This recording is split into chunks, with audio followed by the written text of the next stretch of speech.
আসসালামু আলাইকুম। উপন্যাস তীর্থচিরে চৈত্র মাস। শুরু করছি পর্ব ২। লেখিকা মম সাহা, পাঠিকা আমি নুসরাত। প্রশ্ন শুনে লোকটা হাসলেন। চিত্রার মাথায় যে অসৎ বুদ্ধির ছড়াছড়ি সেটা তার ভালোই জানা আছে। তাই ২ আঙুলের মাঝে থাকা সিগারেটটা শেষ টান দিয়ে ধোঁয়াগুলো আকাশপানে উড়িয়ে কেমন সতর্ক কণ্ঠে বললেন, আমায় জ্বালাতে এসো না মেয়ে, নিজেই জ্বলে যাবে। চিত্রা মুখ ভেঙচি কাটল, গোমরা মুখে বলল, নিচে আপার অনুষ্ঠান শুরু পর্যায়ে আপনাকে ডাকছে বড় চাচি। আমি গিয়ে কি করব? তোমার আপা কিভাবে এত খাবার খায় সেটা দেখব? চিত্রার পারদে পারদে বিরক্তির ভাব বাড়ল। মরিচ গাছের দিকে যেতে যেতে বলল, একদম আপনার গা ছাড়া ভাব আমায় দেখাবেন না। যেতে মন চাইলে যাবেন, না হয় যাবেন না। অনুষ্ঠান তো আর আমায় না যে আপনার হাতে পায়ে ধরে নিয়ে যাব। আর তাছাড়া আপনি তো সবসময় বাসায় থাকেন না, আজ আছেন বলেই তো ডাকছি। আমি গেলে তো তোমার হিটলার বাপ নাক মুখ কুচকাবে। যাই একটু ওনার উপশিরার বিরক্ত ছড়িয়ে আস। চিত্রা আর কোনো উত্তর দিল না। মরিচ গাছের দিকে এগিয়ে গেল সে। লোকটার বাউন্ডলে ছন্ন ছাড়া ভাবটা ঠিক পছন্দ না তার। বাবা মেয়ের এদিকে ভীষণ মিল, দুজনেই এই ছেলেকে দেখতে পারে না।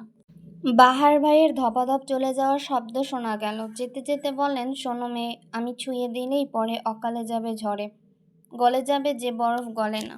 চিত্রা তাকিয়ে রইল লোকটার দিকে। শ্যামলা ছিপছিপে গড়নের লোকটার এমন ক্ষুদ্র ক্ষুদ্র জিনিসগুলোই যেন বয়সন্ধির আকর্ষণ। মাথা ভর্তি ঝাঁকড়া চুলগুলো কেমন হেলে দুলে পড়ছে। সিগারেট ফুঁকে যাওয়া পোড়া ঠোঁটেও যেন আরেক প্রকারের মাদকতা আছে। উড়ে যাওয়া গাঢ় খয়েরি রঙের ঠোঁটটাকে বহুরূপী ডালিয়া মনে হয়। চিত্রার ভাবনায় মাঝে নিচ থেকেই হইচই ভেসে এলো। চিত্রা দৌড়ে ছাদের কার্নিশ ঘেঁষে নিচে তাকাতেই দেখলো মাহিন গাল ধরে দাঁড়িয়ে আছে। আর তার সামনে বেশ গাছাড়া ভাব নিয়ে দুহাত পকেট গুজে দাঁড়িয়ে আছেন বাহার ভাই। উফ, সত্যই লোকটা জ্বালিয়ে দেবেন একদিন। ঝরঝরে রোদ্দুরে ঘাম ভিজে জবজবে হয়ে আছে প্রত্যেকের শরীর। সাথে কিংকবত বিমোর হয়ে গেছে আকস্মিক ঘটনায়। ধূপধাপ পা ফেলে তন্ময়ে ছুটে এসেছে চিত্রা। মাহিন গালে হাত দিয়ে অবাক দৃষ্টিতে তাকিয়ে আছে। সেও বোধ হয় বুঝতে পারছে না জ্বরের কারণটা কি। তুহিন এগিয়ে এলো প্রথমে। কোনো রকম উচ্চবাচ্য না করেই শীতল কণ্ঠে প্রশ্ন করল, কি হয়েছে বাহার ভাই? মাহিন কিছু করেছে? বাহার ভাই যে সবে একটা অদ্ভুত কাজ করেছেন সেটার কোনো ছাপ তার মুখমণ্ডলে নেই। বরং বেশ স্বাভাবিক কণ্ঠে বললেন, আমি মানুষকে শুধুই কিছু দিই না, জানোই তো। নিশ্চয়ই সে দেওয়ার মতন কাজ করেছে, তাই দিয়েছি। তুহিন মাহিনের দিকে তাকালো। বাহার ভাই সোজাসাপটা উত্তর দেবেন না এটা সে বেশ ভালো করেই জানেন। বাহারের চরিত্রের সাথে সোজাসাপটা উত্তরটা আশা করাও এক ধরনের বোকামি।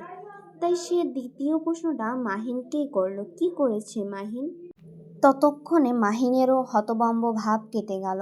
অবাক কণ্ঠে বলল, আমি তো কিছুই করিনি। বাহার ভাই পকেটে হাত গুজেই হাসলেন, ক্ষীণ হাসি। কিন্তু ততক্ষণে মাহিনের পরিবার খেপে গেল বেশ। হৈ হৈ করে ছুটে এলেন মাহিনের মা, মানে চাঁদনির শাশুড়ি। আঙুল উঁচিয়ে বাহারের দিকে তাক করে দাঁত কিরমির করে বললেন, এই ছেলে, এই তোমার সাহস কিভাবে হলো আমার ছেলের গায়ে হাত তোলার? কিছুই তো করলাম না আন্টি। সাহসের কি দেখলেন এখনো? মহিলার দাঁত কিরমির করার প্রশ্নের জবাবে এমন উত্তর যেন অনাকাঙ্ক্ষিত ছিল। দূর হতে চিত্রা ভয়ে হাত পা কাঁপছে। এখানে তার বাবা মা উপস্থিত না থাকলেও হয়তো এতটা ভয় তাকে কাবু করতে পারত না। অথচ তার বাবা মা রক্ত লাল চোখ নিয়ে তাকিয়ে আছেন। ঘটনা বিগড়াতে যে বেশি সময় লাগবে না তা বুঝতে বেশি সময় লাগলো না চিত্রার। মাহিনের মা লতা বেগমের রাগ চক্রবৃদ্ধি আকারে বাড়ল।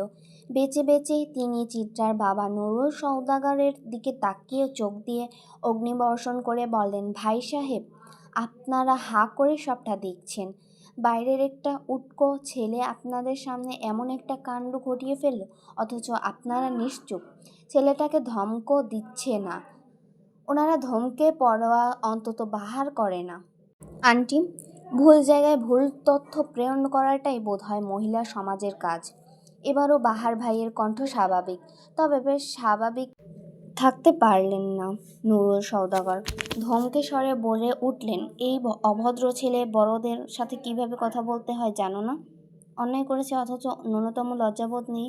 লজ্জাবোধের ফ্যাশনটা আমার ঠিক কাজ করে না, আর ভুল জায়গায় তো আর আগেই কাজ করে না। সূর্যের তেজ বাড়ল, সাথে তরতর করে বাড়ল নুরুল সওদাগরের রাগও।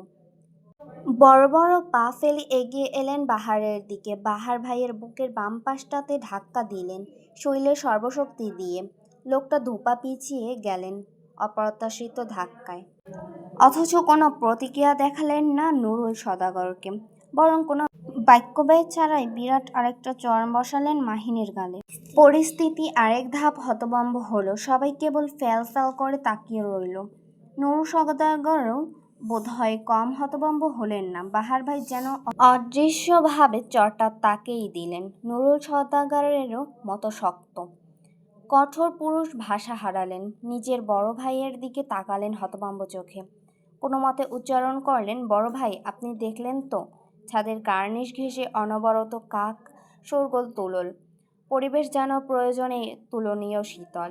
চিত্রের বড় চেঁচা গলা পরিষ্কার করে যখন বাহার ভাইয়ের দৃষ্টি আকর্ষণের চেষ্টা চালালেন, তখন বাহার ভাই সবাইকে অবাক করে দিয়ে তৃতীয় তথাপি শেষ চড়টা মারলেন মাহিনের ডান গালে এবং সবাইকে অবাকের চরম পর্যায়ে পৌঁছে দিয়ে পকেট থেকে সিগারেট বের করে হেলতে দুলতে চলে গেলেন বাড়ির মেইন গেট পেরিয়ে।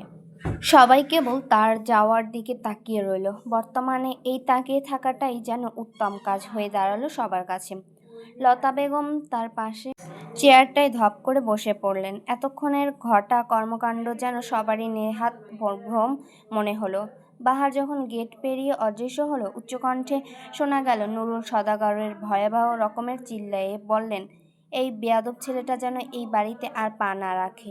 বিনা কারণে একটা ছেলেকে এতগুলো চড় মারল, অথচ তার ভয় আফসোস কিছুই নেই। বড় ভাই, এটার বিহিত আপনাকেই করতে হবে।